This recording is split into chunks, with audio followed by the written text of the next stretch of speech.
Well, a sudden, rather magical change in tone in Washington, D.C. as the frosty relationship between President Obama and congressional Republicans appears to be warming up just in time for spring and your tax dollar. One example, the president hosting a big dinner with GOP senators at the fancy hotel on Wednesday night. Don't you know you picked up the tab for that?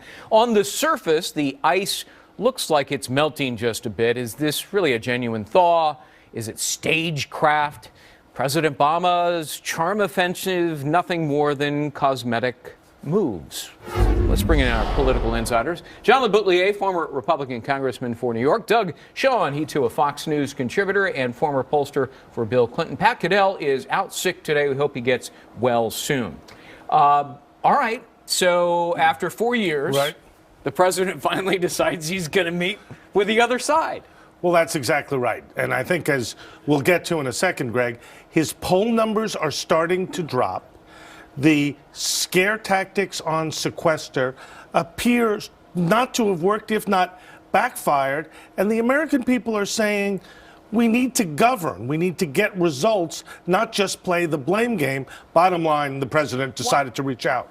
John, why does it take 4 years to do this? The first 2 years he had control of the House and Senate, so why bother? Why bother? Then the Tea Party took over the Republican side of the House, and the re-election of the president was on. So now it's the first real period of no campaigning when we can actually do some governing. He tried for January and February to govern the old way by steamrolling the GOP. Right. The GOP has done nothing really to commend themselves except sit on their position. Stand firm, we're going to cut spending, and we're not raising taxes. Well, and it seems to be working if you take a look at some of the polls. Take a look at the CBS News poll, sequestration, who do you blame? Look at the numbers. Nearly as many blame Obama as Republicans. Right. And here's, I think, the point that people need to understand. Going into Sequester, it was about 49 to 30 that people would blame the Republicans, not the Democrats. So in actual fact, the fact that the gap is now not 19, but 5 points between the two suggests that the president is losing support and losing it quickly. You know, here's the other thing. The Government Accounting Office came out with a 700-page report in which they identified $364 billion in utter waste on stuff like this. Robotic squirrels, how they interact with snakes, like who cares?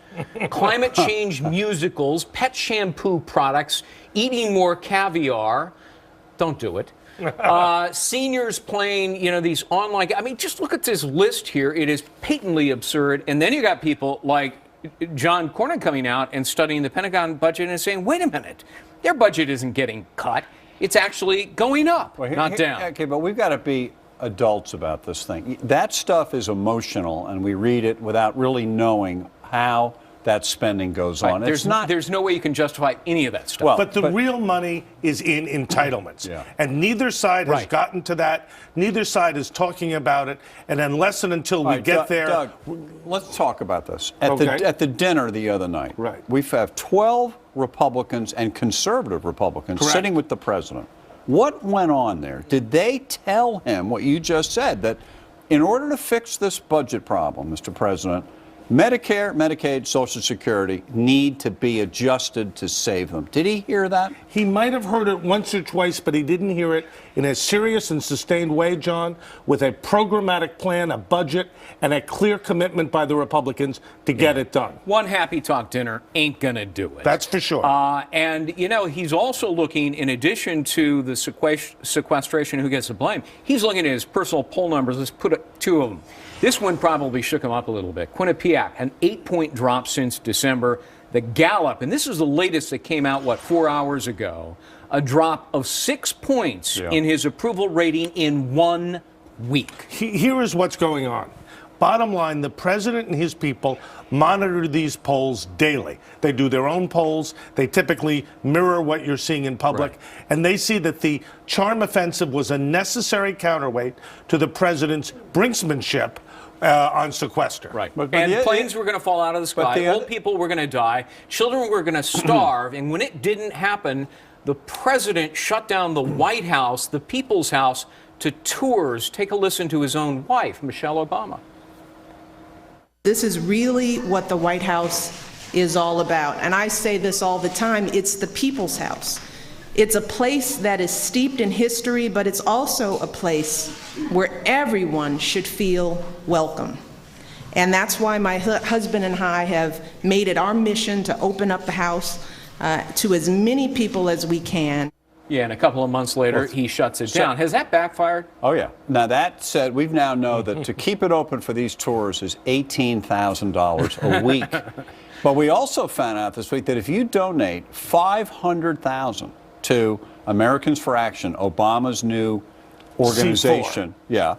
You give $500,000, you get 4 face-to-face meetings with the president. Oh, I see. So you can buy your way in. You can buy your way in. I got you. Yeah. Well, how about if the president, just for a couple of hours, decided not to go out and campaign because the use of Air Force One costs $180,000 an hour Greg, to operate? how about if the president said the following? Look, I want the Republicans and the Democratic leadership over in the White House to get past the sequester, to deal with the debt ceiling, the continuing resolution, so we have a real budget plan. That's what we want. That's what we've wanted.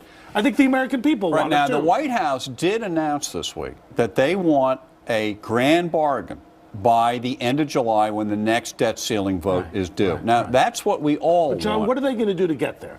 Well, they're going to have to go against type. They're going to have to reform Medicare. That's the biggest driver of our annual spending and debt, and Medicaid, and talk about Social Security. And show flexibility on revenue. And the proof's in the pudding. The president has never brought these things up in a constructive way. He rejected Bowles-Simpson. Is it really, and if you look at Bowles-Simpson, is it really that unrealistic and offensive to people if you raise the retirement age by a couple of years so it's in sync with longevity? You means test Social Security and Medicare. You raise the retirement age. You fix the CPI on Social Security. Yeah. All easy fixes, and you show some flexibility on tax reform and raising or lowering rates to try to have a seamless system. But the president just got $650 billion in tax hikes. Is he really going to get any more, Congressman? No. He might get revenue hikes by tax reform, or but they he take some. He hasn't been willing to talk about it. No, and the Republicans are not eager to do it. So, but I'm still a little hopeful that the things are pushing the two sides towards the grand bargain. Your optimism. And one correction: Simpson-Bowles does not do Medicare. That's not part of Simpson-Bowles, and he still ran away from Simpson-Bowles. All right. Republican Senator Rand Paul staying true to his word, speaking for nearly 13 hours in his filibuster of John Brennan's nomination to run the CIA. The reason, allegedly, to challenge the president's policies on drones, specifically whether the president has the authority to use weaponized drones on American citizens on U.S. soil. Did he really start a meaningful national conversation on this, or was it just blatant grandstanding, as some now claim? Let's bring in John LeBoutillier, Doug. Schoen Pacadell, again, out sick today. What's he up to, Doug? Look, I think this is all about 2016. Bottom line, this was the weekend where Jeb Bush pulled a full Ginsburg, all 5 talk shows. He launched his prospective bid, and Rand Paul was making what he thought and are indeed important points and questions about drones. But let's be clear, those questions were largely answered before he spoke. This is about his identity, the Tea Party, and 2016. Let me set the timetable on this, because it's almost laughable to some people who've been criticizing Senator Paul. At 10:38 a.m., Eric Holder, on behalf of the president, makes clear the answer to the question, and here it is. Let me be clear. Translate my appropriate to no. I thought I was saying no. All right? No. No. Well, then I am glad. After much gymnastics, I am very glad to hear that it is the opinion of the Department of Justice that it would be unconstitutional to kill a U.S. citizen on U.S. soil if that individual did not pose an imminent threat. So the question is answered, and nevertheless, Senator Paul takes to the floor for 13 hours, beginning an hour and 3 minutes after his question was answered. Well, look, it may have been grandstanding. It may have been 2016. I think it was. How else do you But I also think, I'm glad that a senator has stood up for this issue and I'm glad he's a libertarian conservative. Where are others who should be joining him? Because it started really when al-Awlaki was whacked over in Yemen. An American citizen, no trial. Does the U.S. government have the right to kill Took up Americans? arms with the enemy, top aide Okay, to fine. Osama I'm bin glad they Laden? got him. There is a real issue, but Paul didn't frame it that way, which is what is the appropriate role of the U.S. using drones overseas? And maybe now he's trying to rewrite his own history because he penned an op-ed in the Washington Post yesterday. Talks nothing about domestic drones. He seems to imply that he was talking about drones anywhere in the world. And I think there's a legitimate debate and concern we can have. But I go back, John, to real politics. Senator Paul is going to reach out to the Tea Party wing of the Republican Party. They are libertarian, they're isolationist, and on a weekend when John Kerry was giving, what was it, $250 million to the Egyptian government, when we're cutting programs here at home, there is a legitimate debate about the role of the U.S., both in terms of economics and foreign policy. I think it would have been a more effective filibuster if he'd brought that up, that we're cutting White House tours, we're cutting TSA, we're cutting kids on Head Start, but we're giving the Muslim Brotherhood not only $250 million, but the administration wanted to give more last week, and Congress blocked it. You know, Senator Paul's fans are, comparing him to Jimmy Stewart. He's a little shorter and without the drawl, the folksy kind of drawl. There you go. There's old Jimmy Stewart. You gotta love that. Mr. Smith Goes to Washington. And there's Rand Paul, and it's a little bit shorter, but well, he is his father's son. Updated. Ron Paul was a principled, libertarian, non-interventionist conservative. This guy is a more savvy version of it. He's going to get all his father's supporters. As Doug alluded to, he's going to run in 2016. And he starts with that group of voters who will like him more they see him. Well, it's interesting that a lot of Democrats support the president's drone actions, and you've got a bunch of Republicans that do as well. Right. And here's the thing. There's a real division in America between those who believe that using drones is an appropriate and reasonable way to take on a risk from al-Qaeda and other terrorists. There are others on the Democratic left, the Republican right, who disagree. And there's a constituency that Rand Paul was seeking, and this 13-hour filibuster was the formal beginning of his campaign for president. Make no mistake. And the other thing you saw, 80% of Americans back the drone program. Right. Well, it could be. The other thing, though, you saw was the divide among Republicans in the Senate when McCain and Lindsey Graham the next day went crazy over this thing. They called it ridiculous. And what it is, they're jealous. They're jealous that some other Republican is getting positive media attention other than them. All right, let's talk a little bit more about, because you broached the subject, Jeb Bush was on all the talk shows today and, was sort of hedging a little bit about 2016.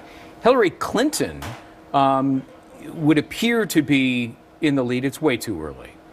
But is she sort of the old guard and we're waiting for the new guard Democratic politician? She's the only guard. She's the only guard. Let's be clear. Yeah. There is not a real Democratic rival to Hillary if she runs. I predict she will run. The polling out now shows the only one close to her is Chris Christie, who may run himself. Right. But bottom line, there is no rival to Hillary Clinton at this point for the Democratic And I would say Jeb Bush had a very rough first week if he's testing the waters as a national candidate, because he's got a book out on immigration where he takes a position to the right of Marco Rubio on amnesty, right? He writes the book, allegedly writes it, he's got his name on it, and within the first day of interviews last Monday, he does a 180 on the path to citizenship. Makes you wonder, did he even read his own book? Yeah, it does make you wonder. Chris Wallace posed the question today to him, is there too much Bush baggage? Is there too much saturation? You've had two Bush presidencies.